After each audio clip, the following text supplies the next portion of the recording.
Hello, ladies and gentlemen. Welcome back to the Monoxide Podcast. I'm your host, Harris, a.k.a. Monoxide, man of many automotive aspirations. And I'm here with my co-host, Dan, Mr. Gun at Garage. Yep.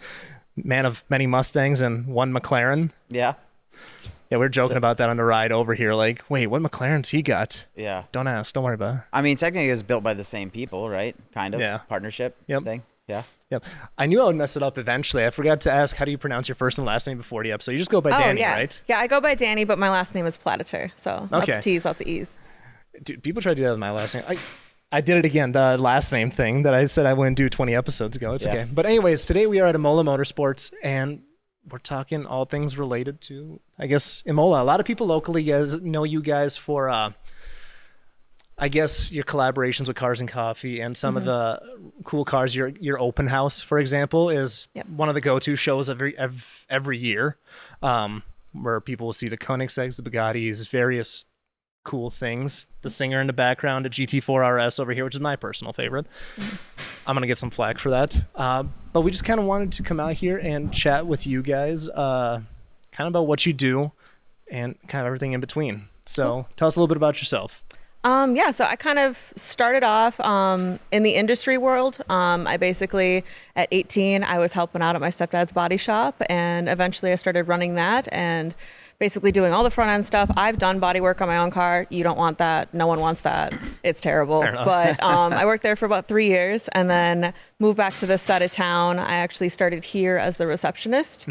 And then decided that was just kind of boring. So I was like, all right, what's next? I'll be a service advisor. And now I worked my way up to GM.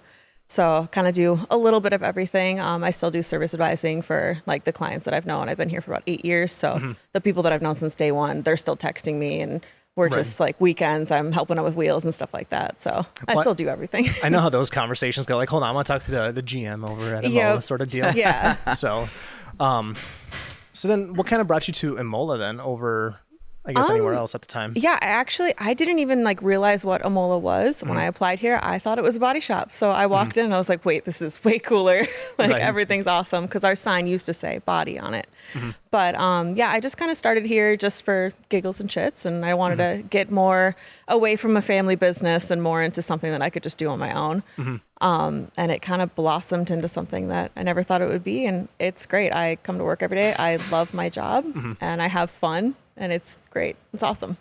What are some of your favorite aspects? Obviously the cool cars, like, we have the Porsche race car, for example, here too. Yeah, I mean, I don't think there's any other place in Minnesota that I could drive these cars ever. I could never sit in one. Like the access that it gives me just to like see and be around these cool things is so fun. I like planning the car show. That's my favorite and most stressful part of my job.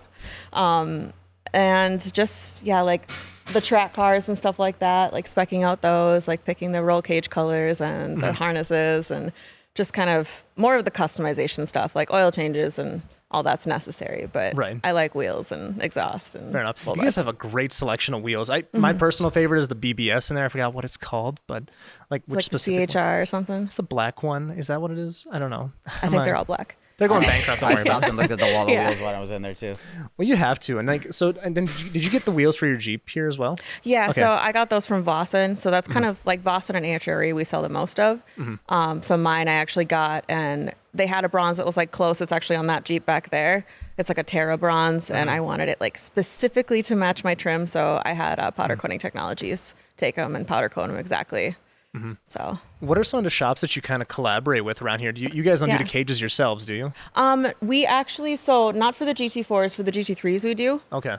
So we work with Patience Metal Fabrication. So we partnered with them. They make the roll bars for us, and then we get them painted. We work a lot with Powder Coating Technologies, Midwest Clear Bra. We're like thick as thieves with. We do everything with them. Basically every car that comes in here goes there too. Right. Because they do all of our tint and detailing. And Clear Bra, Creative Color does wraps and all of our like media stuff. So kind of a lot everywhere. And then we also talk to Ratified a lot. Our owners are pretty close. So oh, okay, gotcha. Yeah. Yeah, I know Trey was here once upon a time. He was. Yeah, he was. Yeah. Yeah, now he's causing trouble over there at the SLP location, which is where our main studio is. Yeah. I'm curious. Okay, it's been bothering me for like the last 25 minutes. What color is that on a Jeep? It's Earl Grey. Okay, gotcha. Yeah. I just had to get that out of the way because I was gonna ask you at some point. Let's just get it out of the way now. But yeah, we had the Patience guys on So we had Brian and Gary on, Yep. and that was episode 84. And then we recently had Max Odegaard on. So it's been really fun to work with those guys. Oh, yeah. And I think there's something to be said about the level of quality they provide here. Like, you guys can trust sending whatever car over there. Oh, yeah. Yeah, I can basically give, like, if someone wants something super custom, I can give it to patients and not be worried that I'm going to lose a customer or they're going to lose a customer. Right. Like, I'm like, they're geniuses. They can make anything crazy you can dream up. They can do it if we can't. So it's awesome. It's ridiculous. Like, when we were doing the one with Max and you're looking closely at, like, the details, it's like, I've never seen fab work like this in my life. No, it's definitely a like high-end fab shop. It looks like this place inside of it too. I mean, it's not what you would think for a place that's doing welding and cutting metal and all that stuff would look like. Actually, that is a good point that you bring that up. It is very organized and clean in here. Yeah. And it's not like you prepared for me or anything like that, because I was here last 2 weeks ago, one week ago. Yeah. And what kind of comes with that, right? Like, because there's a certain caliber or standard you have to hold yourself to, and I'm sure you're a part of that. Oh, yeah. I mean, when we were at our old shop, it was huge and it was very hard to kind of keep clean. Mechanics are mechanics. They're dirty, but they do put away their stuff. But I'm kind of we have shop assistants, and basically their number one job is to keep everything. Like, I'm barefoot every day. I don't want to step on metal. But yeah, it's just so much better, cleaner. And I'm very, very like OCD. I need things to be labeled in their spots. So I think that kind of also helps that I'm here. So, well, I feel like that's a part of, for like some mechanics, like Dan, I think part of the joy in you working on cars is spending half an hour finding a tool you didn't put away in the right spot. Oh, man, if I actually got organized, I could do stuff in half the time.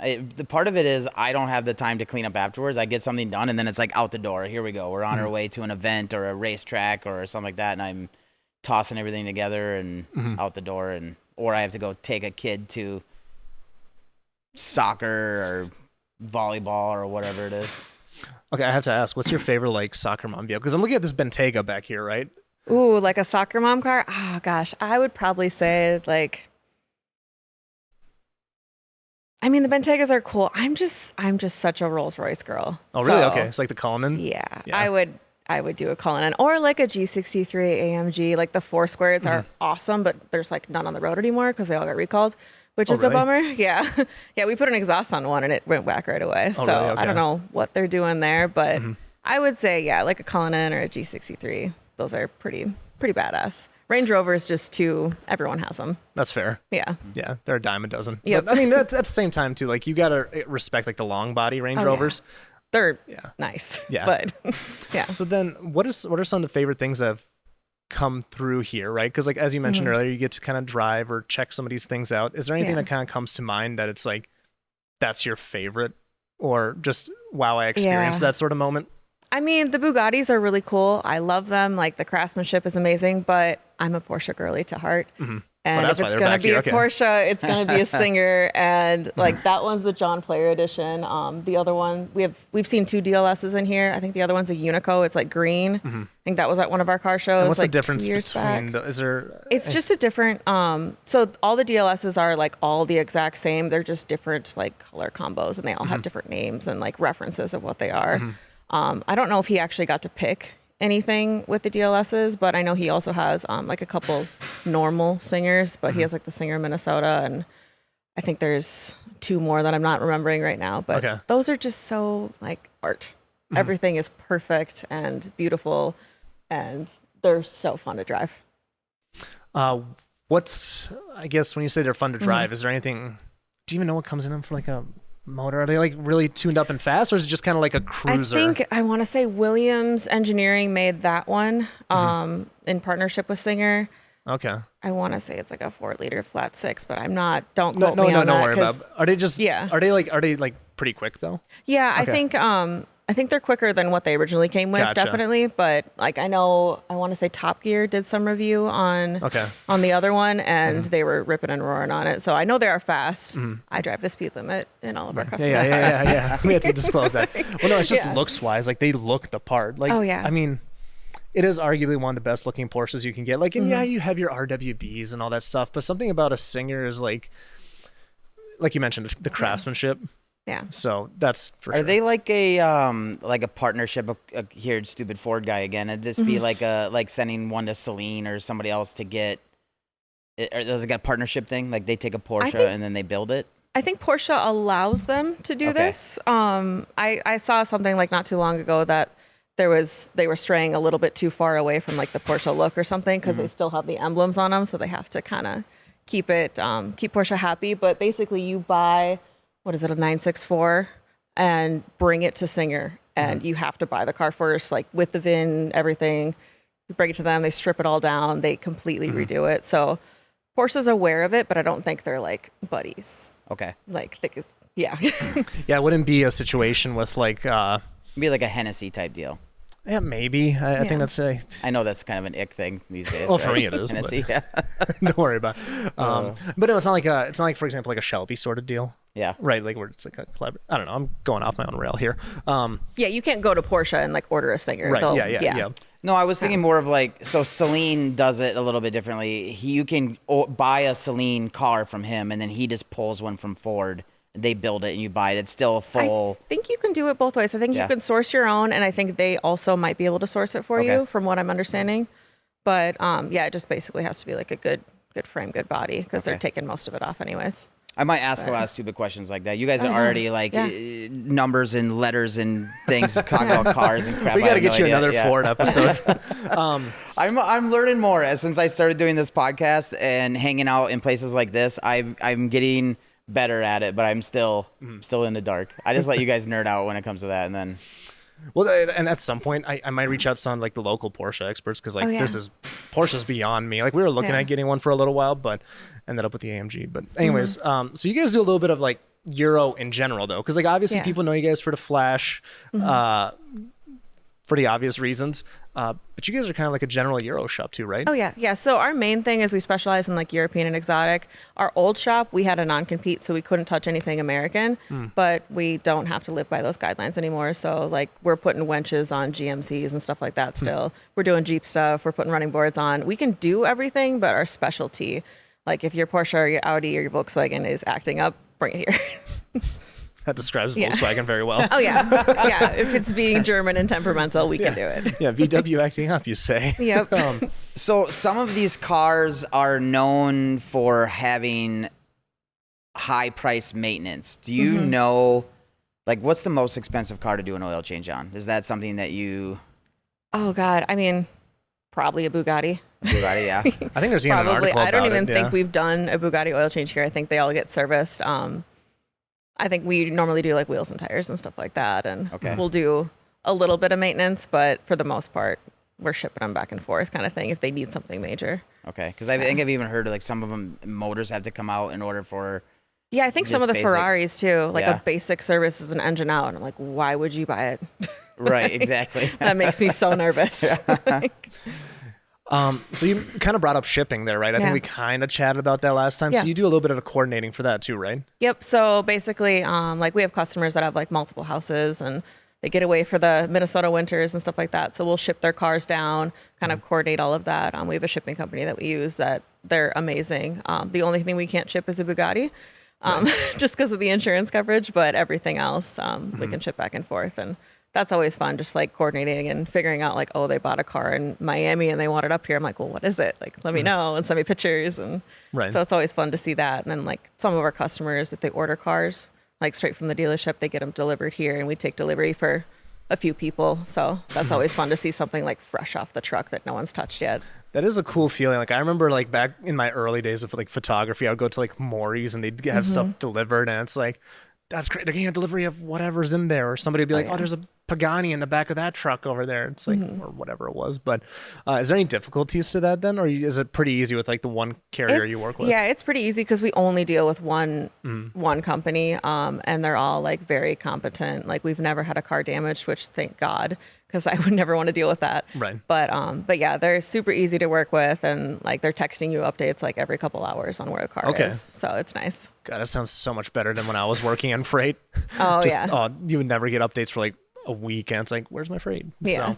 So it's kind of got to be like Christmas, right? Like when you guys see something really cool roll through down here, especially when it's something that's brand new, like the first, because you guys probably have a lot of like fresh to market stuff, like this GT4 RS, right? Like at some point, nobody's ever seen one. Oh yeah. Yeah. I think he just got that literally a couple weeks ago and took it to Midwest, had them do everything, brought it over to us, and then he's going to drive it a little bit longer and then track it. So it's really fun to see all the cars with like literally the stickers on them. And I'm like, I want to open the presents and I just have to leave it there. But yeah, it's really fun to see all the cool new stuff. We have a Lamborghini, I think it's a Revolto that's coming in. We were just in Vegas down, taking a look over it and everything. So I think that's coming down. And then I think maybe another Sterrato. So they're just shipping those up here. So it's always fun to just like, they toss you the keys. You get to drive a brand new car in the shop. So that's fun. Have you driven any, you kind of alluded to this, but is there anything fun that you've driven or gotten to open up within the speed limit? I think, oh gosh. I mean, the Singers, we used to do restorations at the old shop I used to work at. Okay. So I love a classic car, and like that is just the perfect little blend for me. But I would probably say either a Singer or I think it's one of the Bugattis. It's like I drove the world record edition for like a short period of time, but there was another one here last year. I'm blanking on the model right now, but which color was it? It was orange and black. Orange and black. Yes. So was it the older, like the Veyron Super Sport, or was it? No, that was the one that we just had here. The Chiron Super Sport, maybe. I don't know. I may be tripping. I think it was like something like a 300 plus. They all have such crazy names. Yeah. I'm blanking on the name. I know what you're talking about. I'm like, I know what it is. Somebody's screaming at the windshield right now. It's like, I know it's like the long tail version, right? Yeah, I know what you're talking about. Yeah. No, okay, that's pretty cool. Yeah, those are, I mean, that was just fun just because like I'm obviously I'm following my boss and we're both bringing cars back and like you just barely touch the pedal and you're like, okay, like this is awesome. Well, there's got to be, I mean, we're probably talking 7-figure cars now, right? Yeah, so there's got to be a little bit of nervousness to that, even I'm terrified. If they toss you the keys and like go nuts, you'd still have to be like, okay, I gotta dial it back. Some restraint. Yeah, it's fun. I mean, like it's nice to be able to like get in the car and drive it, but I trust myself completely. Like I know I'm not going to do anything silly or stupid. It's the people that are hanging out of their cars. Oh yeah, there's like someone hanging out their minivan, like trying to film you. They're swerving all over. That's probably the most terrifying part about driving any of these things. Is just the people that freak out about it and then they don't they're not paying attention at all. So I'm one of those idiots, by the way. So I remember, I took the AMG or whatever, to one of the caffeine and octanes, and then I brought my camera that day. I was gonna do some photos. I was like, that was kind of one of like the last times I brought a camera to a show, and I was trying to do rollers while driving, and then there's the Ford GT next to me, and I underestimated how wide it was, so it got close. Yep. So, but point being is like, I'm one of those guys that will like reach across the passenger seat, or once upon a time. You gotta show them. People hang out of cars without harnesses. Like they're going for it. They want that shot. So harnesses, you say? I did the harness thing one time. I shot some motorcycles last month, and I was like, this is weird. Yeah. Like you're actually strapped in, but yeah, there's people that get wild with that. So like, what comes down to that then? Like, I'm sure you guys have to worry about like security here too, as well, time to time. Yeah. Especially like during the car show, I always have like a pretty strong police presence. So we have someone that literally just sits outside and guards the building. Before we get too far into the show, I wanted to take a moment to talk about Raise a Hood. If your daily driver is having issues, aka your beater you got off Craigslist, Raise a Hood's telemechanics and AI tools can help you diagnose and solve the issues you may be dealing with for a fraction of the cost. All you have to do is add your car to the Raise a Hood garage to get started. You can provide the AI tool, also known as Gus, with the specifics of the issues you're having, and it'll help you narrow down what the culprit is. It's a great way to bounce ideas off of to figure out what actually might be the problem. You could then select from a variety of solutions to explore the cost and difficulty of doing the repair yourself versus taking it to a shop. If your car doesn't have detailed solutions yet, that's totally fine. Just go ahead and add your car to the garage for free, and that'll let the Raise a Hood team know what to focus on as they continue to develop and grow. If you want to try out Gus or chat with a telemechanic, go to raiseahood.com and add your car to the garage to get started. Use code MONOXIDE-FREE for a 1-month free subscription, or Monoxide20 to save 20% on a 30-minute call with a telemechanic. Let's get back to the show. I've seen we've all seen the videos and pictures of like people just randomly going up, laying on the hood, posing with cars that aren't theirs, acting like. I'm the pit bull at the car shows. I'm like yelling at people. I'm like, get your backpack, get your studded jeans, get away from here. Like, this is a beautiful car. Don't do this. Yeah. But yeah, it's definitely hard. So.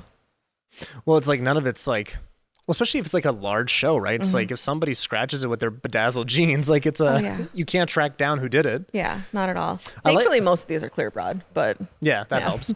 I liked the year you guys had the tent and you were letting a few people in at a time. Yeah, that was pretty cool. Like I know some people are like, oh, it's taking forever, but like I didn't manage to make it in last year, but you guys had them in here last year, right? Last year was insane. I don't know what happened. I think everyone told everyone. And everyone showed up, and it was crazy. I know we're going to have it again inside the shop this year, but we'll probably have it like just a little bit less crowded so people can actually like get back, take a photo, and it's not, you're not bumping into someone or knocking something over. Oh, that's right. Did you guys have, there was like that one EV one, the crazy hypercar. Oh gosh. And then wasn't the golden era here too, or no? The golden era didn't make it down because he just got it, and I think he was just like too new. But we had the Sentio. I'm gonna butcher the pronunciation, but it's the Sentio Dici, that blue one with the library on it. There's like 10 in the world. Yeah, so that was a cool one. super super fun to have. Dude, some of those names are so like, it depends who you ask to, right? Like there's still people that call Gallardos Gallardos and stuff, and it's like nobody will ever be happy. No, and I'm like, I do like little itty bitty car videos, and I'm looking up the pronunciation. I'm like, there's no way it's pronounced like that. And then I say it, and then someone's like, you did it wrong. I'm like, I can't up. You'll never win with a comment section. No, you can't keep anybody happy. No, it's already bad enough with Porsche and Porsche, right? Yes. Like, or Audi and Audi. Yeah, that one actually irks me when people do Audi. I don't know why. I know. It's just that one. Yeah. I make it personal, so I get it. Yeah, no. Do you attend like any track days yourself, or do with customers or anything like that? Yeah, I want to eventually. I want to. I mean, my ideal in the perfect world, I would get a racing simulator. I would get out on the track and I'd mess around. But I've just been so busy here that I never have time. We've tried to do some of the PCA events, but it just doesn't line up with our schedules ever. So the only ones that we do with them is when we're here, not at the track. We used to have a huge semi, and we used to do track support and everything. And that ended like 2 months before I started. And I was like, no. Like started like however many years ago? Yeah, like 8 years ago. So yeah, and then we got rid of the semi. It was just, it's really hard to get a bunch of people to work on the weekend. So it doesn't work out. That's fair. And track support's just a different animal in itself. Like I have a few friends that do it, and it's their entire life for that weekend. So that makes sense. Where did your kind of passion for cars kind of come from? Like obviously you mentioned like the body shop earlier on. Does it, I guess, what did you kind of grow up loving? Yeah. I mean, my whole family's kind of car people. Like my stepdad, he's at a body shop. I think he used to be on like a race team or something and build roll cages. Like he's done basically everything under the sun.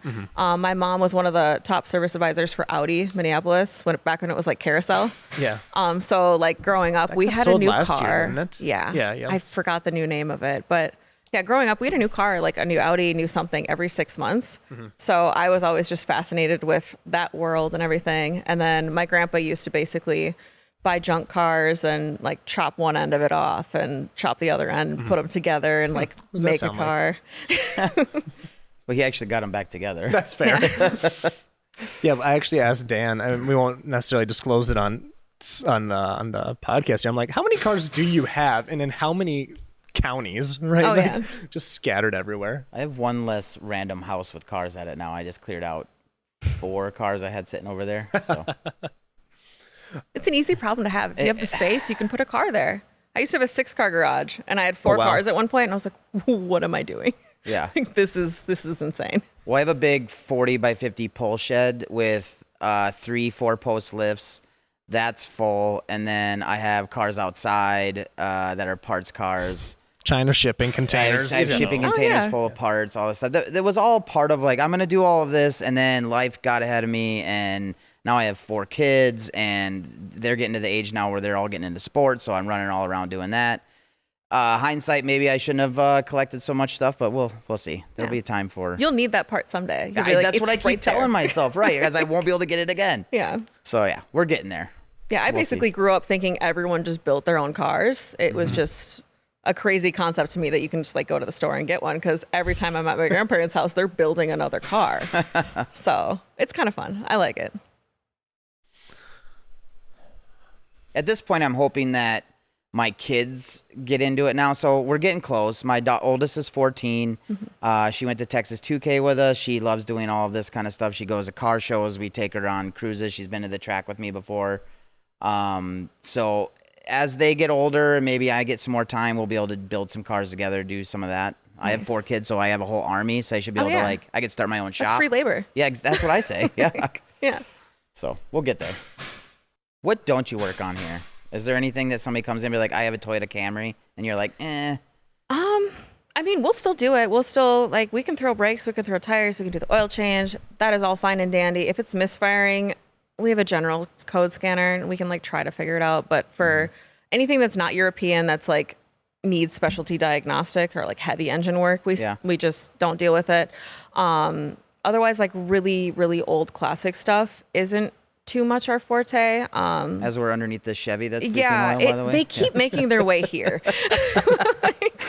Yeah, we have, I mean, like, we have that Bonneville that we've done some work on, and then we also have, like, the donks just keep finding their way here. I don't know how. I've put now 2 sets of gold, like 24 karat gold Daytons on a car.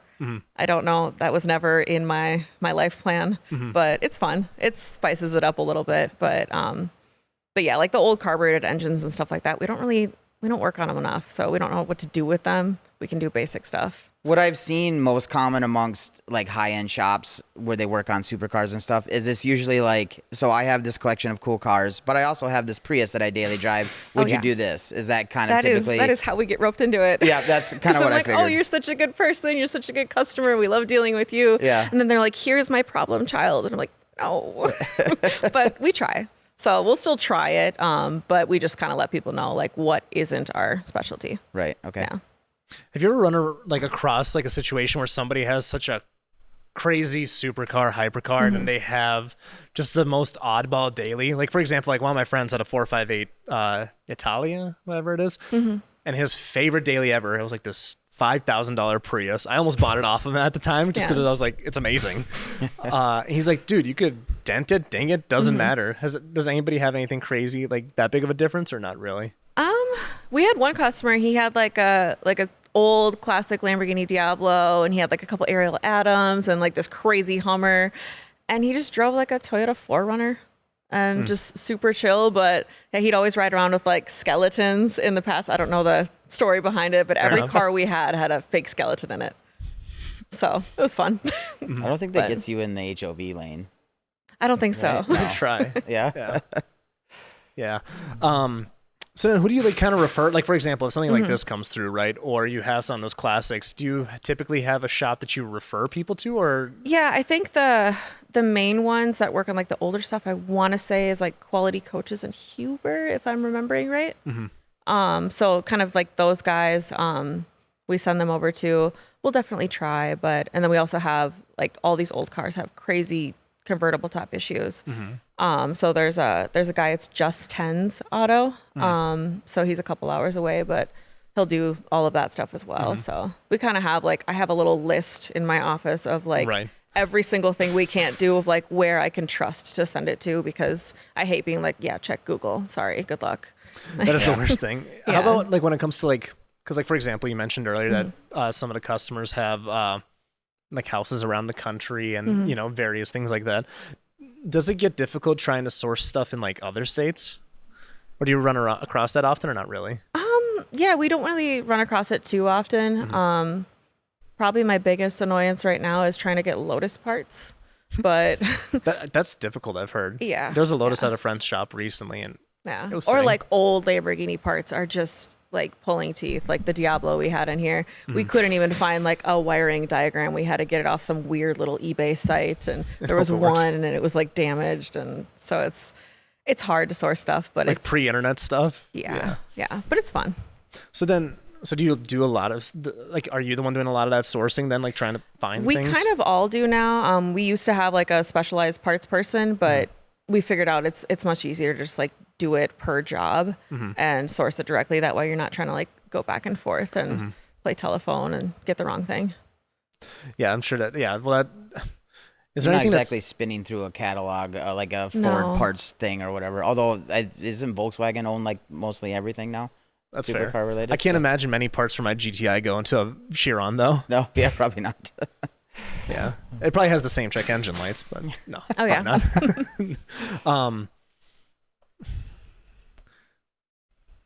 So then what about your upcoming show then? Yeah. So the show is on Saturday, September 14th. It's from 11 to 2. So we'll basically have like, we kind of do it a little different every single year. This year, we're actually making people register for parking because we always get like the one Toyota Camry they made it here first, and then everyone else is pissed. Right. So we're trying to make it so it's show cars only up here, and then the lot across the street is going to be just like general parking, or like if you didn't want to register, you can park over there too. And then we'll have all like the cool cars in here. I'm kind of still curating and figuring out what cars I can get my hands on for the showcase show. But we're partnering with Cars and Coffee. So, I mean, last year I think we had about 5,000 people here. So I'm hoping maybe we can get to 7 or 10. I say that, and then the day comes, and then I'm overwhelmed. But it's going to be really fun. So. Well, it was packed last year. Like, I didn't even bother getting into the line to come look at the cars. I was just like, I'm going to stay here for an hour and I'm going home. But it's also kind of changed, right? Like, because like, I feel like once you've seen it once or twice, well, actually, there's a question, right? Do you ever get jaded? Like, do you ever kind of like get, at the risk of getting fired, do you ever get tired of seeing some of the cars, or are they just kind of so unique and you just kind of enjoy them all the time as is? I feel like we definitely have enough stuff that comes in that's different, and like there's always something new, and like Lamborghini's always coming out with new stuff that we've never seen before. So true. Yeah. They milked the Huracan to death. They have like 55 editions, almost as many as Hellcats. Yeah. But like, for example, at some point, like I had to kind of remind myself, like a Huracan is still an amazing car, Oh yeah. but like they're also everywhere. And I feel like, so it's not like, you could see it again and still appreciate it, basically. Oh yeah. Yeah, absolutely. I mean, I used to think that like, since I grew up with Audis and all that stuff, I used to think like Audi is a sports car and this is the cream of the crop. And I'm like, oh yeah, it's an A4. Like, it's okay. Do you still It's have still any good. Audis? I used to have an A4S line. I loved it, but I have 2 dogs and they're massive. And I didn't notice they were around. oh yeah, they're sleeping in my office. Gotcha. Because otherwise they would be eating the microphones and all that stuff. Yeah, we've had that before. Like we did one with Lunatech recently, and their dog Luna just kept running around. So it's like, obviously every time she stretched during the episode, you have to say big stretch. Oh yes, you just absolutely. have to. Yeah. You can't talk to a dog in a not baby voice either. Oh, right? it's the best. Like Yeah. some big man comes in here and he's like, "Who's a good little puppy?" And I'm like, "Oh my god!" And then he's like, "Yeah, I want this," and very firm. And I'm like, "Okay, sure." Yeah. Well, you can't. Who was it? Was it the one comedian? I can't remember his name, but he's like, imagine talking to a dog with like a straight up voice, just like, "Hey, how's it going? You know, who wants a cuddle?" Like, it's just it. You know, sound That's a red flag. Dan Soder. Yeah, right. Yeah, serial killer. It was Dan Soder. Yeah, it was amazing. Is there anything you could disclose about what will be at that show, or is that going to stay a surprise? We usually like to keep it a surprise till kind of the very end, but most likely there's going to be a Bugatti because we always end up getting one of them. But I'm trying to figure out which one that's going to be, and probably Ferrari, Lamborghini in that, and Porsche, because Porsche's great. But Yeah. Well, and I'm guessing one of these two will probably be there. I guess any of these will likely be there. So we might still have that one in that exact same spot. But yeah, I'm not quite sure. I know that he'll be at our show, but I don't know if he'll be inside. It kind of, most of these guys like to drive the cars to our show, and getting them in here is so hard. So I always have to like day before, a couple days before, kind of run around and collect all the cars, which is also super fun. Is that something? So you didn't really grow up around supercars, did you? Not at all. So did you ever have that perception? Like, for example, when I grew up, like, especially like being early on into the car community, depending on who you're around with, some people be like, "Oh, supercar owners are a-holes," that sort of deal, right? Yeah.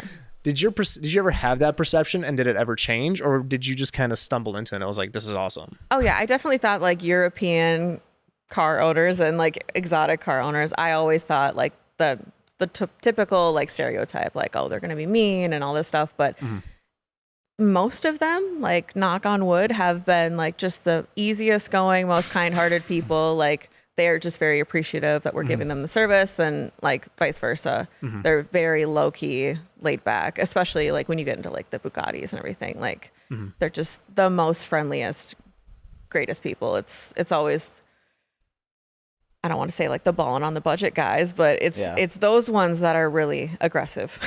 Sorry. Well, I'd imagine you have your life has gone well enough that you've been able to afford these things. Why be an asshole, right? Oh yeah. Like things have got to be going pretty decent for you. Yeah. Let's chill out a little bit. Yeah, for the most part, I mean, like, knock on wood, most of our customers are amazing. And they're so nice. And they're like, I consider 90% of the people I deal with on a daily basis like a friend. Like, we talk about life, and then I'm like, yeah, you also need breaks. So it's great. You try to ease them into that bill? Yeah. Yeah, like, it'll be a couple commas. It's fine. Yeah. How's Linda? Like, it's good. That sort of deal. Well, it's not a bad business to get into because, I mean, to be fair, these cars are great, but they're also, none of them are really known for being super reliable. Like, supercars break, and they break kind of often. McLaren comes to my mind all the time. You guys work on McLarens here too? McLarens are my nightmare. Yeah. All right. Oh, really? Yeah. They're just, well, I mean, no one has the computers to work on them. We can do like very basic things. Yeah. But everyone always buys a McLaren in Minnesota, and then they call us, and we're like, we can kind of help. And then they get mad at us. And we fly in a guy like once a year to McMedic. Yeah, like a, or whoever it is. yeah, basically just kind of like clear all the service lights and check everything over. But like any major service, we're like, you got to ship it. And Yeah. But yeah, Or they're collect enough of them broken down out back to fly somebody in to work on them. Yep. Yeah. Yeah. Yeah, I know there was one shop that was trying to rectify that. I'm not sure if they did, but like that is we'd have way more McLarens up here because they are It's crazy. They are a good bargain. Like I shouldn't say bargain, but like given how much car you get for the price, especially for a 570, right? The Civic of McLaren's, it's such a great car. But then it's like you have to be terrified Oh yeah. all the time. Yeah. So then again, that's kind of one of those situations where you probably refer them elsewhere. Yeah. It gets a little touchy, but yeah, like some of the stuff we just can't do on them. But like we can do like normal services, like oil changes. Just like every single bolt just takes forever. Like McLaren just made everything so complicated. Aren't Porsches kind of complicated too? Don't you need special tools for everything? Yeah, we do. Because like I don't think you can even like service your own engine bands on the newer ones, right? I don't know. Maybe I might be. I know most of them, like the Porsches and the Audis and stuff like that, like you don't have dipsticks anymore. It's just non-existent. So that's kind of annoying. But like the newer Porsches, instead of us doing an oil change in like a half an hour, which everyone's used to, and that's what they expect, it like sits there and does its little German thing, and it's like an hour and a half, and we're just trying to read the oil level. So it's just more time, but we're still able to do it. Yeah, But- they're forward thinking on that one, like, and we must get a billable hours sort of deal. No, I think they're like, let's get the Americans. But Put the few firmwares down in all of the software and we send it over there. yeah. No, I really. They are for like, so I track a GT500 and I love it, but like there's nothing better than those on the track though, right? I mean, the GT2 RS, the GT3 RS, like they're just known as being it, right? For doing anything like that, road course stuff anyway. Yeah. Well, here's a kind of a better question, right? Because like right now we're kind of in that weird transition phase when it comes to cars, right? So like right now in your case, you got the S650 Mustang. Porsche has their newest and latest, the 992s. Lamborghini's got their Revuelto Era. I don't know what they call their era. I don't know. The new Temeraria, which I'm pretty excited for. I was a little skeptical at first, but it's growing on me for some reason. Do any of those kind of stand out to you? Like who's just on it right now? Oh gosh, I'm there a honestly not a big fan of like the new Lamborghini stuff is cool, but like the Sterato is just like I feel like the Porsche, like the Dakar is way better quality. Like if you're gonna daily drive it, if you're just gonna like rip and roar on it, that's totally fine. But like the radio quality even. And I sound picky when I say that, but like I want to jam when I'm driving. Yeah. So I want it to be like a little comfy and like have a good stereo system. So I feel like Porsche has it pretty good. Obviously, like Bugatti, whatever they just came out with, blanking on the name again. The Tourbillon. Tourbillon. Yes. Yeah. One of us is gonna mispronounce it, but Okay, I'll say all the wrong ways and the right way, and they'll figure it out. Yeah, I feel like I don't know. Bugatti is just like artwork that you can coincidentally drive, but like Porsche, I just feel like everything that they come out with, everything that they make, it's just better. Like it's not like a BMW where you see the new grill and you're like, well, what the fuck is that? Fair enough. Yeah. So like Porsche, I feel like is always improving, and like Audi, kind of the same. But yeah, I feel like maybe Porsche and Lamborghini, probably my top. Well, I was gonna say like the Serato is basically that meets Huracan, right? Yeah. Like Oh, Jeep yeah. meets Huracan. So Absolutely. yeah, that'd be cool. I'd love to jump one of those. Yeah. I'm just saying, unlimited budget. I would be. Oh, I'd take I that would to the rip and car or roar. something. Yeah. Yeah. Is there anything else that's upcoming that's kind of exciting for you guys? You guys aren't planning to expand anytime in the near future, are you? No, I mean, our shop works very well the way it is. We actually downsized. Our old shop used to be like twice the size of this. Where was that at? It was over off of 55 and 494. That's Yeah. right. Yeah, you guys like It was yeah. massive. And like, we were just storing way too much stuff. So this is way more efficient, way easier. We can keep it way cleaner. I think, I don't think we're looking to like add on any other service bays or anything like that. So it works. How about like services, or are you Yeah. guys just kind of content with where you're at the moment? We've been dabbling a little bit with like the kind of American stuff, like the off-roading stuff, like winches and running boards and stuff like that as well. We've been getting into, so I know we have to get like a heavy duty lift at some point, because like I used to have a 2500 Chevy and it was like this on the lift and making everyone nervous. So Yeah. What are these rated for anyway? I think these are 10,000 pounds.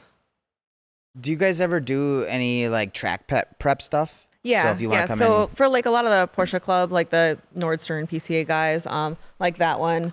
So like buy a new car, we'll do like a corner balance alignment on it, or we'll get more suspension parts for it if we're not getting the tire wear that we want and it's not handling right. And then we also do all of the like the roll cages, the tie down straps, or like the tie downs, and then the harnesses. okay. So they can kind of like come to us and say like, oh, this is what I'm feeling, and I have them kind of talk to our tech, and we make a plan and adjust little things here and there, and 99% of the time they're like, oh yeah, that's awesome. So Are all your techs kind of like the same, I guess, level, or is there some that specialize in some things over the others? I would say like they're definitely the same level as far as like I could trust them with any car, but like we definitely have a guy that specifically does BMWs. He was at BMW for like, I want to say 13 years or so, and then wow. he came to us. So he's just like our little BMW wizard. We can just give him the problems and he solves them. It's just great. And then we have a guy that mainly specializes in Porsches. So he's our main guy. He does like a lot of like the older Porsches, like the IMS bearings and stuff like that too. He's just crazy efficient. But he also does anything specialty, like any weird Lambos and stuff like that. So speaking of weird, is there anything like, for example, you mentioned again like old Lambo parts, and Yeah. McLarens are being nightmares, which to be fair, nobody's surprised by that one. Oh, yeah.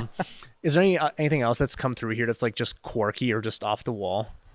I mean, we saw, oh God, it was like an old, like a 90s Lamborghini truck. And it was Oh, like yeah. beige, like in color, Was like it the ivory. LMP 002 or I whatever? think so. something like Yeah, that? that was cool. So I just like walked into work one day. I was like, that's awesome. I want it. Like, how do I get it? But every once in a while we see like something gets imported that someone gets. We had like a little Isuzu that almost looked like a Yeah. Jeep or something. But yeah, it was super cool. But every once in a while we get like just quirky fun things that I'm like, I've never heard of this car before. So it keeps it spicy. are you staying pretty busy? Are you guys have like a wait list or anything here right now, or? Typically in the summer months, we're pretty packed. We're usually like 2-ish weeks out or so. Okay. The winter is when everyone puts the fun stuff away. And then it's just like, my tires suck, my brakes suck, and this is leaking, which is fine. That keeps us busy. But all the fun stuff gets put into storage. So that's Yeah, when I we've- like to do big projects. We've talked to shops too, and it seems to be, you would think that like, okay, I want to build a build, right? You would do that over the winter, but it seems like that's not the case either. People are like, They oh, want it in the spring's middle of the almost summer. here. Yeah, it's kind of backwards They don't here, plan but- ahead either. It's like No. the snow melts and then it's the middle of May and they're like, I want this now. Yeah. A lot of you guys know Ratified Motorsport for their RS3, TTRS, 1,000 horsepower hairdresser car builds, but they are so much more than that.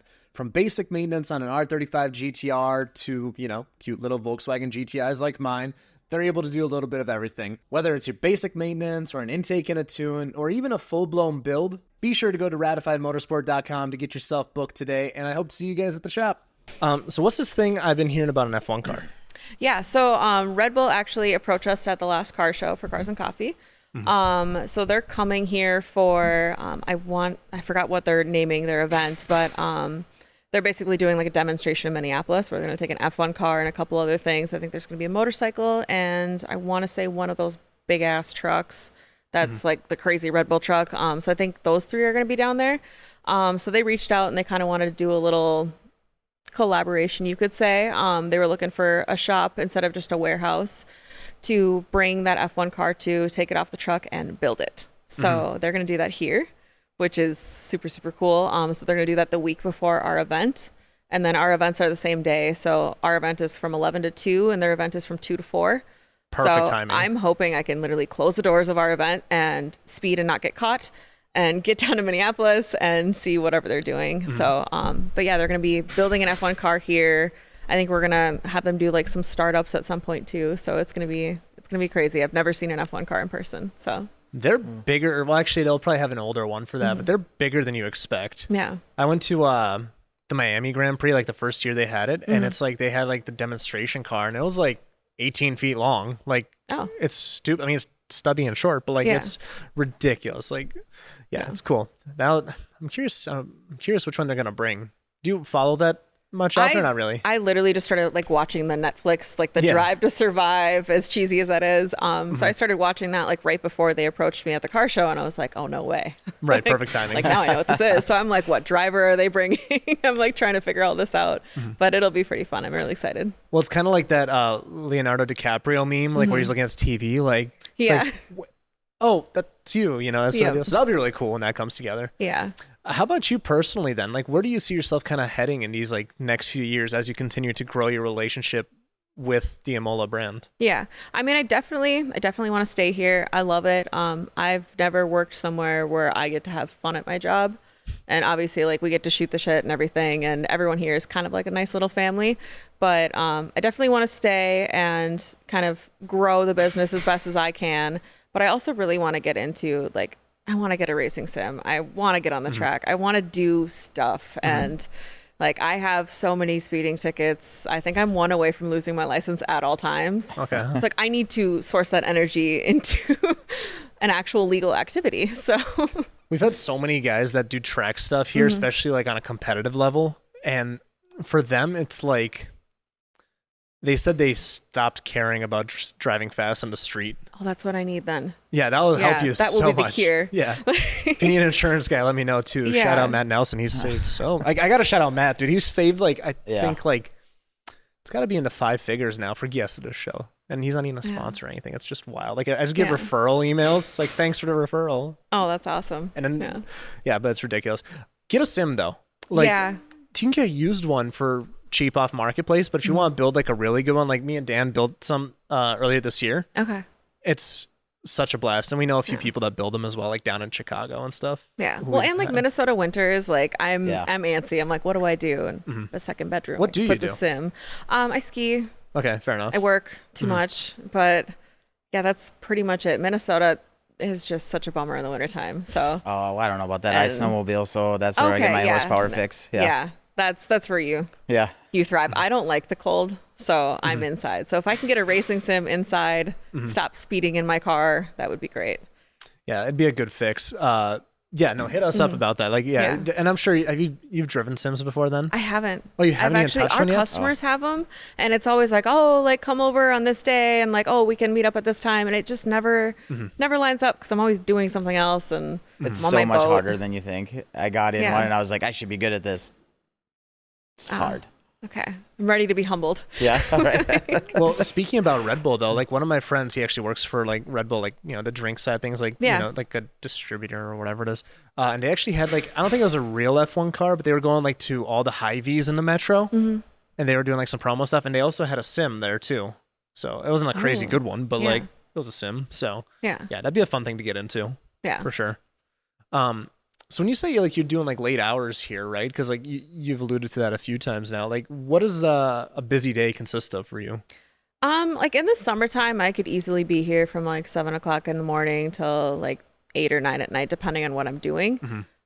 Just because everyone's texting, like when they get off of work, they're like, oh, I want to do this to my car. And unless it's a sunny day out and I'm on my boat, I'm usually like, okay, yeah, like I want to source these wheels. I want to find this. I want to find the exhaust. So I'm not here because I have to be, but I'm here just because I want to be late and not want to be late, but I want to kind of dig into it more. And it's exciting because every car's different. Like no one's like copy paste that exact thing. Oh, true. I get that is a good point. There's a lot of variety here. Oh yeah. So I keep trying to sell pink wheels. No one's going for it. So you get to shop for car parts for cool cars. Oh yeah. Oh my or God, they're like, that I is a just dream bought job. this. Like, what should I do? And I'm like, oh yes. And I'll be on my computer for like 4 hours, just like searching and like pulling up all our vendors and seeing what we can do to it. So it's fun. Yeah. Do you have anything in particular that comes to mind that you're kind of proud of? Like, oh yeah, we did that. Ooh, the track cars. The track cars. Yeah, they're just so fun. I love like just like setting everything up and what goes into that then? sourcing So you said everything. like picking out like the color of the cages and wheels, harnesses. What else am I missing there? Is that covered? like suspension parts and like the lower tie downs and stuff. I don't like the tie downs that go on the front and like flap around. That's just chaotic. But yeah, just like kind of specking out the whole build of like what they want to do on the track and like finding new tires for it that are going to perform better. And like, then they call me later and they're like, yeah, that was awesome. Like this was night and day difference. And I'm like, yes. So I'm sorry. Do you have a go-to like track tire that you throw on, like somebody's doing road course or? I mean, a lot of what we sell is like the Michelin, like the Cup 2s and stuff like that. But if it's like a track tire, like the Hoosiers are, okay. I think it's like the R7s, I want to say. Yeah, I believe so. Yep. Yeah. But yeah, that's always fun. And like just picking out wheels and like figuring out like what the customer's like style is always fun to me because I'll have an idea in my head and I'm like, yeah, this would look really look good with this car. And then they send me something. I'm like, that is funky as hell, but like, let's do it. And then it looks great. So that's always fun. So then do you guys have a lot of like track dedicated cars like this one come through here? Like the one behind me? Yeah. That one is our owner's car. I think it's been dead since I started. Okay. We give him a lot of shit for it. But yeah, we do have like quite a bit of track cars come through. The Porsche that's on our building was actually one of our customers' cars that I think his friend crashed on the track. So we were just joking around. It was here forever. And we decided to cut it in half and put it on the building instead. Which, by the way, like, whose decision was that? Because that's cool. We had to ask the guy that like owned the car, and I think he just was. It's probably a non-issue that the car's totaled. But yeah, we just decided to like one day we literally had like a little not a jigsaw, but one of those little saws back there. And we just cut it in half in the back of our lot, like very archaically, and it was so fun. So. Just throw it up on the wall. Yeah. We always joked, like, I was like, we'll put it on the top of the building, like hang it on the wall, hang it from a crane. And then we were like, we should cut it in half and like make it an art piece on the building. No one believes it's a real car either. Yeah, I thought it was plastic when I was pulling it. I was like, that's pretty cool. That's a 2RS, right? I think so, yeah. Yeah. Well, it was something from that generation. And they all look the same. They do. Yeah. To a degree. It's okay. They have kind of had a body style that they've stuck with since inception, right? I feel like the wings just kind of get tweaked just a little bit, and that's it. Wings, some hood stuff. Like initially I hated what they did with the hoods in the 992, like the new generation, and it's grown on me. Everything about it's grown on me, especially after seeing the red GT3 RS, the new one out here with the red wheels. Yeah, I was like, that thing's awesome. Yeah, and initially I was like, ugh, that's spec, and then I was like, oh, but I like it now. Yeah. So, is there any car that kind of warmed up to you over the years? That you're just like Beamers, for example, like they did the stupid grill thing, and now I like them. I don't think I'll ever warm up to Beamers. Fair enough. I get it, Audi cult. I know. Yeah. My mom also worked at BMW after she worked at Audi, so I don't know. I can't get behind a BMW. I don't know what it is about it. It will always just be at a distance from me. But I would probably say Range Rovers. I've warmed up to a little bit. I used to think that they were like absolute crap and get rid of them after the warranty, which is like mildly true for the warranty period. Like you're going to have problems, but like they are just very well made. And there's so many of them around here. And they're always like clean, well maintained. So they're not that much of an issue. I think that's just in general, like when you get to a certain tier of car, like for example, like our AMG GTR, the interior, like nothing rattles. It's amazing. Like there's just nothing. I've been in, like, for example, like I've been in an SVJ Aventador, right? And this is when it was like one of the first years when they came out, and it's like, man, this infotainment's from 2005. Like, but like then you kind of grow into it. But like when you look at something like the German cars, the R8s, the GTRs, like they're really nice. So I think you kind of alluded to it earlier. Like the Porsche probably has the best interior. Then is that what wins? I would say Porsche or Rolls. Oh, like yeah, the fair. Star headliner it just does something. It's just so great. Yeah. But I know a guy that puts that into Hellcats, but we won't talk about that. Do you guys work with anybody on stuff like that? Like when it comes to like lighting or anything? Yeah, we do. We work with Troy at St. Nordic. Yep, that's what I'm talking about. Yeah, he's Troy and awesome. Tyler. Yeah. Yeah, I literally talked to them today. He's like, "Hey, do you know the owner of this?" I'm like, "Yeah, I think he's in my shop." I'm like, "No, that's his customer." Like, oh yeah. Yeah, no, I love referring people his way. We'll probably get him back on at some point. But yeah, he does a lot of audio stuff for like the donks that come in, and I'm like, hey, like we need subs, we need loudspeakers, like we need LED lights. We just ship it over to them, and then we get it back and do our stuff on it. So well, it's good that they're closer now. They're in Fridley now, I believe, which is way better than Princeton. Way better. Yeah. So yeah, those guys are busy right now. Yeah. I guess as we slowly start winding up here, as long as the cameras are still on, that one killed itself again. It's okay. We still got that one. We're good. Okay. I don't know what's going on. It's all right. But as we slowly start winding up here, is there anybody else that you kind of want to just kind of give a shout out to, or anything else that comes to mind? Or I feel like I'm probably forgetting people. Oh, dude, that's the name of the game. Yeah, no, I'll remember on my drive home for sure. But yeah, I mean, like we work really closely with Midwest, Patience. Top Stitch actually does really good interior work. I think they're out, I want to say Watertown, but that could be incorrect. But any of like the upholstery stuff, he's really, really, really good at it. Gosh, I would say Body Shop, Lametries, and Minnetonka. We use them a ton for just like any customer that comes in and needs anything. We'll just kind of, if it's not through insurance, we'll coordinate it and everything for them, and just do our work while we're at it. But yeah, I'm definitely forgetting people for sure. Oh yeah, well, yeah, like you'll get texts after this. Yeah. But yeah, there's a lot of people that we work with, like DentWorks over by Midwest. So anything that like the body shop or anything he can't do, we send to the body shop. So it's kind of, we have like a well-oiled machine of like where to go, which is nice. Sweet. And on that note, Dan, do you want to pop the usual 3? Unless you have any other questions? Nothing is coming to mind. It's like when you get put on the spot, then you're I know, like, I know, it's great. Yeah, I know. I drive home. We'll just all call each other on the ride home, and then we'll do this again. But no, I'll pop the usual 3. Sure. All right. So at the end of every episode, or towards the end with his Minnesota goodbye, we ask our guests to pick 3 cars. You have an unlimited budget, a daily driver, a track car, and a show car. What are you picking? Okay. Working in a place like this where you've seen about everything, I'm really curious to see where this goes. I would say, I mean, daily, I would go with a Rolls-Royce Cullinan because I've got dogs and I need like a big ass mom SUV. Track car, honestly, probably a GT4 or a GT3, but definitely Porsche, like a GT3 RS. And then... So you're locking in GT3 RS? Oh yeah, GT3 RS for sure. Yeah. And then a show car. Donk? They have a special place in my heart, but it's like far, far away. Yeah. I would. Ooh. That was brutal. I love them. Yes, they're great.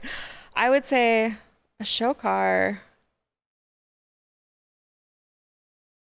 Probably some form of like a Pagani Huayra Roadster or something to that effect, like art. Yeah. Okay, that checks that box. Yeah. Yeah. It's only the 3rd or 4th time somebody's mentioned Pagani ever. Yeah. We always get the classic like F40s and all that stuff, but...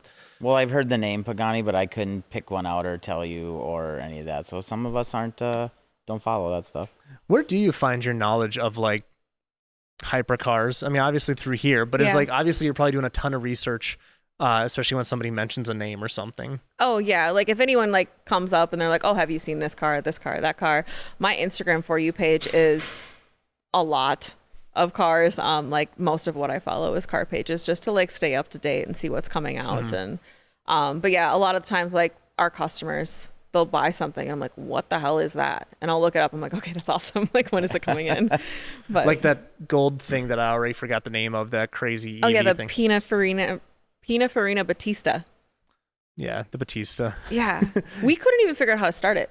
Oh, really? Yeah, we were like gonna move it, and there was a bunch of people in here after the show, and we're like looking at each other. I'm like, I don't know where the start button is. Like, we don't know how to move this thing. We figured it out, but what was it? Just something weird? I forgot where it was. I think it was like either on the steering wheel or like a little hidden button or something. But they're almost a little too much because everything's a knob and a button, and you don't know where to look. But they're super cool. What are your thoughts on like the whole like analog thing on like Bugattis? Like, they don't have an infotainment system. I think it's cool. I like it Something different. It just keeps it clean, I feel like. And I feel like every single car, like I don't think the new Porsches, but like the old Macans had like I want to say it's like 2016 or 2017, like all the buttons and like all the crevices that you can get all your gunk in when you're driving. Like I like everything to be simplified and clean. Which is sealed off too. Yeah. Right? Like they're like if you spill a coffee, good luck. Yeah. But who do you guys send all your detailing to? Midwest does a lot. Oh, of Midwest. detailing. Okay. So they cover all that. Yeah, because I know them mostly for the clear bra stuff. Yep. So where are they anyway? They're not far from here. Are they? They're literally like a couple blocks down the road. Okay. So they're not too far. So it works out pretty well. Yeah, so this is like the area to see everything. Oh yeah. Yeah. Well, perfect. Well, on that note, where can everybody find you and Imola and all that? Yeah, I mean we're mainly on Instagram. Facebook is hacked right now for some reason, so we don't exist.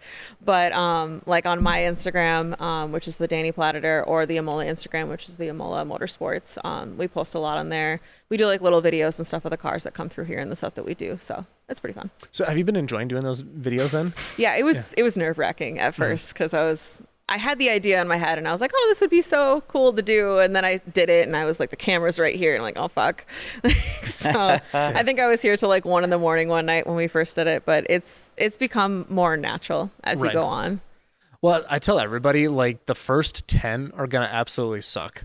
Yeah. Like you have to just kind of get past the sucky phase and then you can start being more serious. And like, oh, yeah.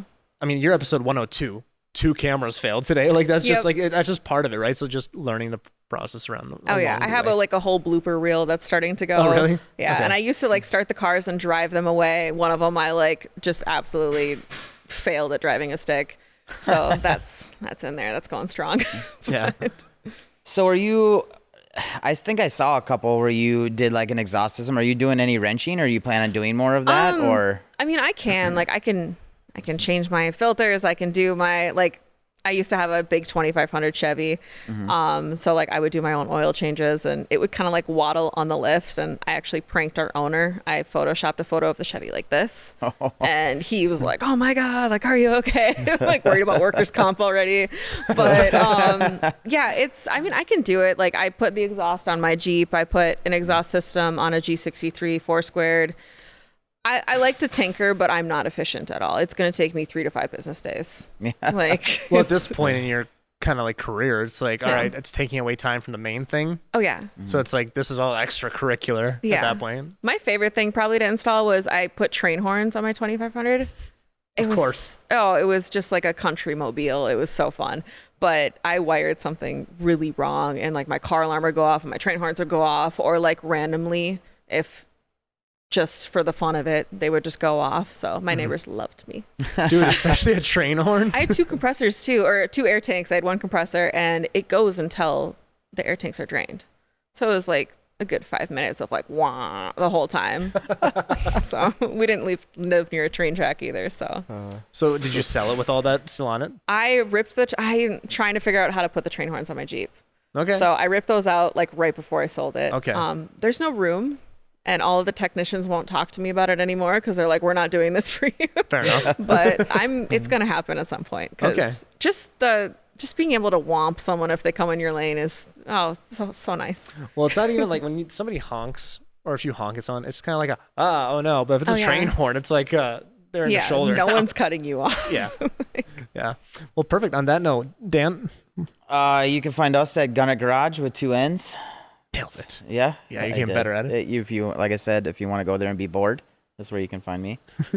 Perfect. And if you guys made it this far into the show, you know where to find me. Dani, thank you so much for having us out here. I'm glad we finally made this happen. Yeah, thank you. Dan, thanks for existing, and we'll see y'all next time.